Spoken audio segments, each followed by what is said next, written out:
Christmas time, mistletoe and wine, and out of respect to the politically correct, children singing seasonally appropriate rhymes. I'm pretty disappointed Christmas doesn't mean what it used to, said the guy with the Starbucks nutmeg frappuccino and the reindeer edition Bluetooth. This 21st century Christmas is all about advertising. They sell us this perfect picture book scene that looks so tantalising. Holiday jingles, X Factor singles, parties at work with 5 kinds of Pringles, plus 5 kinds of beer, 'cause to be of good cheer must mean knocking back pints, it's just that time of year. As for chocolatey treats, the question it poses, Quality Street or Cadbury's Roses. But maybe there's a bigger purpose in this thing we like to call Christmas.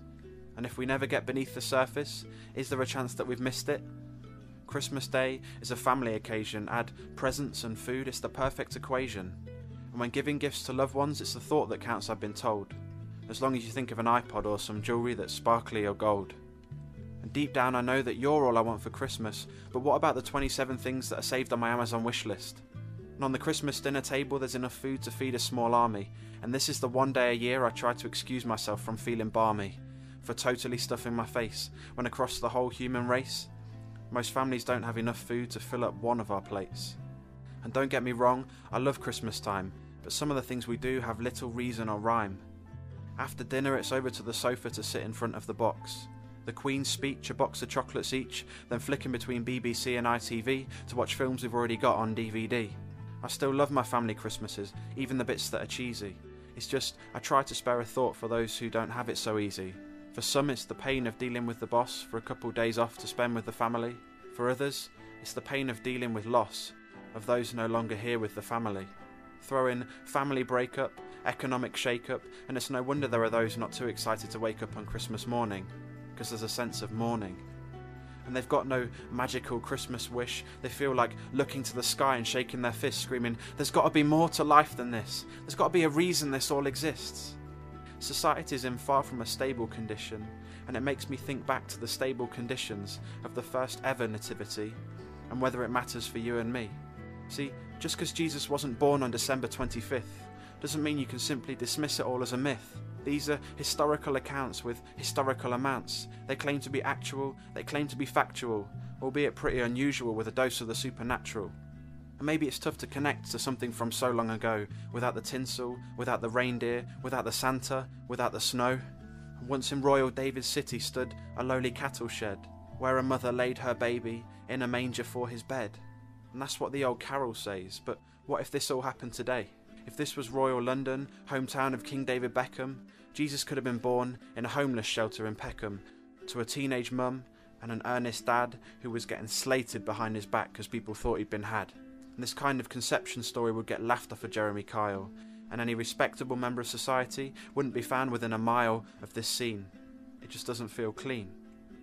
And meanwhile, over on Oxford Street with the hustle and bustle of 1,000 feet, a choir of angels prepares to perform, but the tactic they choose is far from the norm. Instead of chasing the biggest audience like a prime-time ad break, they popped up in an alley to street sweepers on a fag break, and the lead angel said, "Listen up, this special message has come to you of all people. This child who's just been born will change the world, God's son, without equal. But you won't hear this on the news at 10 with big important chimes and a glimpse of Big Ben. This child wasn't born in Downing Street or Buckingham Palace, and his family background won't bring him much respect, more likely malice. Just be warned, this kid won't look much cop on this messy opening night, but he's come to solve your biggest problem. He's come to put things right. So put your brush down, go on and rush down to the place where this child's been born." Then came the sweetest tunes of the original gospel choir, singing their own Christmas #1 in praise of the newborn Messiah. When the sweepers got to the scene, they found it was far from pretty. This place could have done with the help of its own decorating committee. They found a couple in poverty, rejected and without an option. They knew they'd been chosen to raise this child, they had no thoughts of adoption, but while they knew this child was a blessing, they'd have no trouble confessing that given how out of their depth they both felt, it was still all slightly distressing. And the sweepers knew what the angels had said, but being on their knees still felt strange.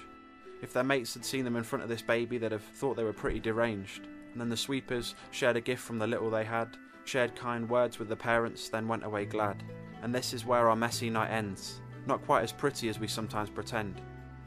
This isn't meant to offend, we just need a few things in perspective, the next time we get all warm and fuzzy and misty-eyed and reflective.